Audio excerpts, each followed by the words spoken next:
Bonjour à tous et bienvenue sur la première chaîne d'actualité qui parle de NFT et de jeux blockchain. Vous le savez, c'est tous les jours, ça dure un petit quart d'heure et si c'est pas encore fait, pensez à vous abonner à la chaîne. Alors oui, je suis bullish, c'est pas nouveau, mais aujourd'hui encore, on a tellement des très belles news à la fois côté NFT et côté gaming. J'ai hâte de vous en parler, mais juste avant, laissez-moi vous présenter le partenaire de la vidéo du jour. Le partenaire aujourd'hui, c'est Crypto News et Crypto News, c'est le site de l'actualité crypto au quotidien. C'est dispo en français et c'est entièrement gratuit. Et en plus des infos quotidiennes, vous retrouverez également sur Crypto News plein de ressources très utiles pour vous aider dans votre veille du Web3, notamment des guides, des vidéos, des outils, les projets du moment et les projets à venir. Bref, c'est un véritable tout en un. Pour ceux que ça intéresse, vous retrouverez le lien de Crypto News en description et juste en dessous en commentaire épinglé. Ensuite, sans plus attendre et comme tous les jours, le petit récap très rapide du marché NFT. Et globalement, c'est comme hier, on est à peu près neutre aujourd'hui, mais on sent vraiment que le marché, à la fois côté NFT et côté crypto, commence à bouillonner. Donc pour ma part, je ne serais pas étonné de voir un très gros mouvement, soit à la hausse, soit à la baisse. En tout cas, je pense que ce week-end sera très intéressant à surveiller. Sachez aussi que la meilleure vente NFT depuis hier, c'est encore une fois un NFT de l'immense artiste Xcopy, donc ce NFT mortal, il n'y en a que 10 en tout, qui a été vendu à 220 Ethers, c'est quand même une sacrée somme. Et pour ceux qui veulent avoir plus d'infos sur ce marché NFT, sachez que vous retrouverez ce tweet au quotidien tous les matins sur mon compte Twitter vers environ 11h, avec donc les gagnants, les perdants, les NFT qui font le plus de volume, donc ceux qu'il faut a priori le plus surveiller, également aussi bien sûr les mints les plus intéressants dans la journée selon moi, ça reste subjectif, et en fin de tweet, le top 10 des NFT les plus capitalisés. Ensuite, au niveau des infos majeures de la journée, il y en a plusieurs. Commençons par celle-ci. Je ne sais pas si vous avez vu ma vidéo que j'ai faite il y a environ 2 semaines. Elle est juste ici. Et dans cette vidéo, je vous disais qu'il y avait une grosse menace qui pesait sur le monde des NFT. Cette grosse menace, c'est en fait la SEC, la Securities and Exchange Commission, donc en fait la régulation financière aux States, pour faire très simple, qui donc a menacé OpenSea, une très grosse marketplace, en disant que ces NFT étaient considérés comme des securities. Donc des titres financiers qui engendrent une très forte régulation et aussi beaucoup de taxes. Bref, c'est la merde, y compris pour les petits créateurs. OpenSea, évidemment, ne se laisse pas faire. Et aujourd'hui, on a Devin Finzer, donc le CEO d'OpenSea, qui annonce avoir créé un fonds de 5 millions de dollars, en collaboration aussi avec le fonds d'investissement A16Z, qui a également mis la somme de 1 million de dollars. Et donc ce fonds, en fait, se fait autour d'un nouveau organisme, si je puis dire, qui s'appelle le Creator Legal Defense Fund.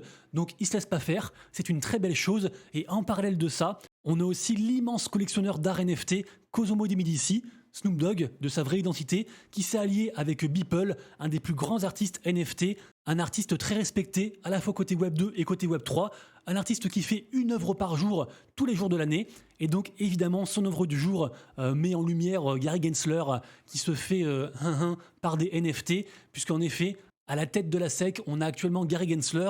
Gary Gensler qui, rappelons-le, sera viré le premier jour si Trump est élu, selon ses paroles. On verra tout ça en tout cas. Toujours est-il que Beeple et Cosimo de Medici se sont donc alliés pour faire une pétition. Ils veulent recueillir 100 000 signatures et l'envoyer donc à la SEC directement. Pour l'instant, on a 16 500 signatures. On peut aussi remplir le truc de manière anonyme. Il faut simplement un email et c'est tout. Et en plus de ça, on peut aussi gagner 2000 balles. Donc voilà, du coup on fait une bonne action. Et en plus, si on a du bol, eh ben écoutez, ça met du beurre dans les épinards. Pour ma part, je vous l'ai dit, je pense que c'est juste une attaque de plus contre en fait Trump qui a sorti sa 4e collection NFT et qui récolte beaucoup de fonds avec. Et donc c'est une attaque en fait de la part de l'administration Biden avec donc Kamala Harris et puis aussi Gary Gensler. Et je pense que les NFT ne seront pas catégorisés comme des securities parce que c'est tellement vaste, c'est une technologie qui regroupe tellement de domaines que c'est impossible en fait de tout mettre dans le même panier. Info suivante, vous le savez, dans la vie, il n'y a pas que Ethereum, Solana et Bitcoin concernant les NFT. Il y a plein d'écosystèmes, notamment beaucoup de nouveaux qui vont arriver. Je pense à la Berat Chain, je pense à Abstract, je pense aussi à Monad. D'ailleurs, Monad qui sera la 5e blockchain à être intégrée à la marketplace montante Magic Eden. Et bien sûr aussi, toujours côté NFT, on a une très grosse blockchain qui fait de plus en plus parler. Je parle bien sûr de Base, la blockchain de Coinbase. Les NFT sur Base se portent pas si mal. Pour l'instant, on n'est pas encore sur une grosse hype, mais vraiment c'est un écosystème qui bouge beaucoup. Et pour fêter l'arrivée du CBBTC, donc en gros une crypto qui est indexée au Bitcoin, mais une crypto sur la blockchain Base, eh bien Base propose un free mint commémoratif. Alors ne vous attendez pas à ce que ce mint explose parce que pour l'instant, on a déjà 2 600 000 mints qui ont été faits à travers 44 000 holders. Donc bref, ça reste un mint, un free mint, donc pourquoi pas le faire. Peut-être qu'un jour, on sera récompensé à faire ces différents free mint au fur et à mesure. En tout cas, je vous le redis encore une fois, sur Base, il se passe beaucoup de choses. La preuve en est, aujourd'hui, quasiment tout est vert côté NFT sur Base. Donc vraiment un très bel écosystème. Et pour l'instant, je trouve, on n'a pas encore le leader côté NFT. Donc ça pourrait être un jour, je ne sais pas, on-chain Gaiaz ou autre. Je pense que le leader n'est pas encore né, si je puis dire. Mais voilà, en tout cas, à surveiller.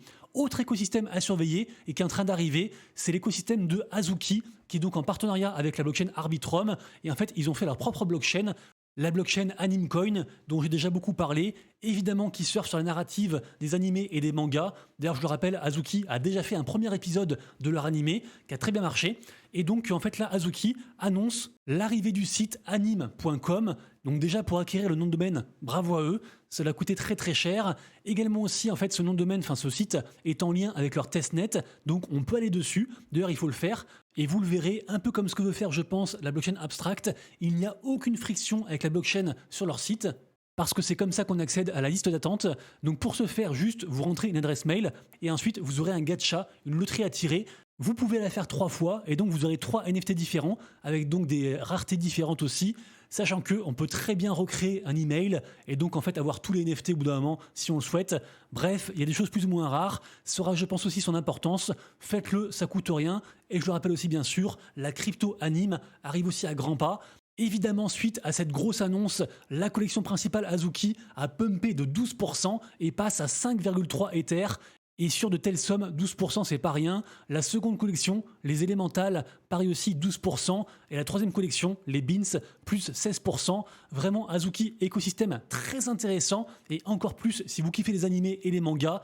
Et pour compléter tout ça, allez aussi lire le post de Zagabond, le fondateur de Azuki, qui donc parle de son produit. Et pour terminer aussi, petit teasing, voire concours de circonstances, puisque en effet, on a le compte officiel McDonald's qui a interagi avec donc un holder de NFT Azuki suite à une question pour faire en fait un fan art.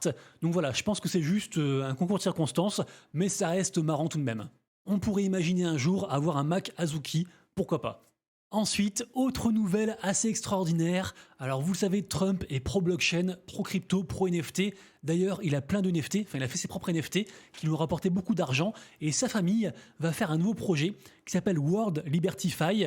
Ça arrive lundi, donc le 16. Et ce qui est fou, c'est qu'en fait ce projet sera lancé pendant un space, et pas n'importe quel space, le space de Rock Radio, qui est donc un média NFT. Donc vraiment, j'ai hâte de voir ça. De mémoire, ce sera du coup mardi pour nous, heure française, à 2h du mat. Vraiment, ce sera un truc, je pense, à surveiller. Trump qui intervient dans un space à la base NFT. À voir comment ça se passe. En tout cas, forcément, les NFT du groupe Rock Radio ont explosé. Les NFT principaux, les Rock Genesis, sont sur un plus 20% et plus 54% sur la semaine. Et là, ils sont à 0,10 Ether. Et les NFT les moins chers, juste les NFT membres, ils ont fait un plus 172% aujourd'hui. Et donc, ils sont à 0,05 Ether. Vraiment donc à suivre, rendez-vous lundi. Ensuite, on parle de Clénosaure. La collection dont on dit qu'elle est les Pudgy Penguins version Solana. Clénosaure, j'en ai aussi beaucoup parlé hier parce qu'ils ont fait un très joli pump de 21% dernièrement. Là, ils ont retracé à moins 2% et ils sont à 17,7 sol. Vraiment très jolie collection, très axée aussi animation. Et là, qu'est-ce qu'on apprend? On apprend qu'ils font un immense partenariat avec Gameloft, qui est juste un des plus gros studios de jeux vidéo au monde, qui a des licences de chez Disney, de chez Lego, etc. Donc vraiment un très gros truc. Et de ce que j'ai vu, ils vont faire un free-to-play pour mobile en mode RPG. Donc voilà, hâte de voir. En tout cas, on voit que de plus en plus de collections NFT se dirigent vers le monde du gaming. Je pense aussi bien sûr aux Pudgy Penguins, évidemment. Hâte de voir tout ça et je le maintiens. Je pense que le gaming est une formidable porte d'entrée vers le monde du Web3. Du coup, transition parfaite avec la partie gaming. Ces derniers jours, je vous annonçais que beaucoup de projets Tap to Earn sur Telegram allaient sortir leur airdrop en fin septembre. Notamment, c'est le cas du leader Hamster Combat qui arrive pour le 26 septembre. Et là, en fait, on apprend qu'il y a aussi un launch pool, donc sur Binance. Comme d'hab, vous stackez, enfin vous bloquez entre guillemets votre BNB ou le stablecoin de Binance pendant un certain temps. Et à la fin, donc, vous aurez du token HMSTR, token de l'écosystème Hamster Combat.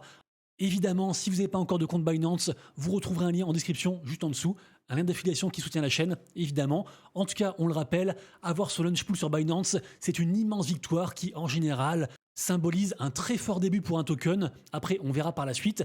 Également aussi le second projet tendance du moment, côté Tap2Earn aussi, le projet Catizone annonce également Solange Pool sur Binance.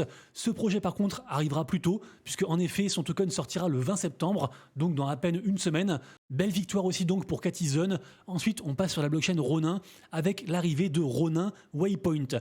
Pour faire simple, c'est un peu comme ce qu'on disait tout à l'heure sur Azuki et sur Abstract, la blockchain des petits penguins. Actuellement, on est quand même assez entre nous. Il n'y a pas trop de nouveaux entrants dans la crypto et les NFT, et en partie parce que c'est compliqué. Et donc, actuellement, un des gros focus de la part des blockchains, c'est en fait de supprimer toutes les barrières de la blockchain. Donc, faire en sorte en fait qu'on puisse utiliser la blockchain, mais sans vraiment le savoir. Et ben, Ronin Waypoint, c'est exactement ça. Évidemment en version jeu vidéo, puisque Ronin est une blockchain gaming. Et là, en fait, grâce à ça, eh ben, on n'aura plus de wallet, on n'aura plus de seed phrase. Juste, on se connecte dans le jeu. Les transactions se lancent à travers le jeu. Bref, c'est exactement ce qu'on veut. Vous le savez, perso, je suis très bullish sur Ronin, évidemment. Et je vous le rappelle aussi, mon jeu de cœur, Axie Infinity, c'est le jeu qui m'a permis en fait de rentrer dans ce monde du Web3. D'ailleurs, pour ceux qui seront là tout à l'heure à 21h, je ferai un petit live Twitch sur Axie Infinity Classique, un jeu que j'ai recommencé il y a quelques jours. Et également aussi sur Ronin, on a un petit jeu très sympa qui s'appelle Puffverse. C'est différents jeux en fait si vous voulez, notamment PuffGo. PuffGo, c'est un peu une sorte de Fall Guy. Je vous mets quelques images actuellement à l'écran. Et là, en fait, ils font une espèce de petit concours. Pour participer, il faut avoir au moins un de leurs NFT, mais le moins cher coûte genre 2 $, 2,50 $. Donc ça va. Et en gros, vous avez un leaderboard avec quand même pas mal d'argent gagné en stablecoin. Et donc c'est très simple, je le redis, pour participer, il faut au moins avoir un NFT. Suivant votre NFT, ça vous donne droit à plusieurs chances pour faire du coup un bon score. Et après, si vous voulez recommencer, ça coûte genre 2 $. Donc voilà, pourquoi pas, lien en description pour ceux que ça intéresse. Ensuite, on passe au jeu, au FPS de Ultra. Donc Ultra, c'est à la fois une blockchain et un écosystème qui se veut être, on va dire, le Steam version Web3. Ils ont donc leur jeu phare qui s'appelle Ashes of Mankind. Et donc, en fait, ils annoncent le mint sur Magic Eden pour le 23 septembre. De mémoire, c'est sur Ethereum et ça coûte 110 $. D'ailleurs, j'ai aussi des whitelists à faire gagner dans mon Discord, qui, je le rappelle, est ouvert à tous et est gratuit. On apprend également dans ce tweet que plus tard, il y aura aussi des lands et un token, le ASH. Donc voilà, je pense que Ultra mise beaucoup sur ce projet. En tout cas, le projet a l'air clean. Après, est-ce qu'il sera assez hypé? Je ne sais pas. Mais le mint sera intéressant à suivre. Ensuite, on a les créateurs de la licence EVE Online. Pour ceux qui connaissent, c'est un très gros truc qui s'aventure dans le monde du Web3. Donc très intéressant avec un nouveau jeu qui s'appelle EVE Frontier. Alors je ne sais pas s'il y aura des NFT ou une crypto. En tout cas, le jeu se sert de la blockchain. Pour l'instant, ça passe un peu inaperçu. Mais je trouve toujours ça cool de voir des gens en fait du Web 2 arriver dans le monde du Web 3. Ensuite, on parle de Trezor DAO. Alors, c'est un truc de fou parce que Trezor DAO, c'est en fait, entre guillemets, le plus gros écosystème gaming sur Arbitrum. Et là, ils font une proposition pour quitter Arbitrum. Alors, je ne sais pas s'il y a un drama ou autre. En tout cas, ils veulent aller sur ZK Sync. Beaucoup de gens disent que le gaming sur Arbitrum c'est mort. Alors autant vous dire que si Trezor DAO part de Arbitrum, ce sera encore plus la catastrophe. Donc ce sera, je pense, un truc à suivre. Ensuite, on reparle de Sugarton. Rappelez-vous, à la base, c'était le projet Web3 de Zynga, ceux qu'on fait Farmville. Au final, l'équipe de Sugarton s'est racheté le projet et donc ils sont émancipés de Zynga et donc aussi de Tech2, la maison mère de GTA. Et là, en fait, par contre, annonce très bullish puisque en effet, suite à leur départ en fait de Zynga, les NFT avaient dégringolé. Et là, donc, annonce très bullish. Les NFT, ils reprennent 13% et ils passent à 0,13 Ether. Qu'est-ce que c'est l'annonce? C'est qu'en fait, ils se transforment, en tout cas, ils introduisent un casino, donc le Royal Nuts Poker Club. Et c'est vrai que le casino sur la blockchain, ça marche quand même plutôt pas mal. Donc, hâte de voir où ça va aller. Mais c'est un tournant assez intéressant, je pense, et qui n'était pas forcément possible en étant affilié à Zynga. Donc, à voir. Et voilà, c'est déjà la fin de la vidéo. Si vous avez aimé, pensez à récompenser mon travail en likant la vidéo et en vous abonnant. Et aussi, bien sûr, merci, mais un immense merci à tous ceux qui, quasiment tous les jours, mettent un commentaire en dessous. Ça soutient de fou. Donc vraiment, merci encore. On se retrouve donc dès demain pour une prochaine vidéo. Et d'ici là, prenez soin de vous, de vos proches et de vos wallets. C'était Monsieur Rabbit. Des bisous. Ciao.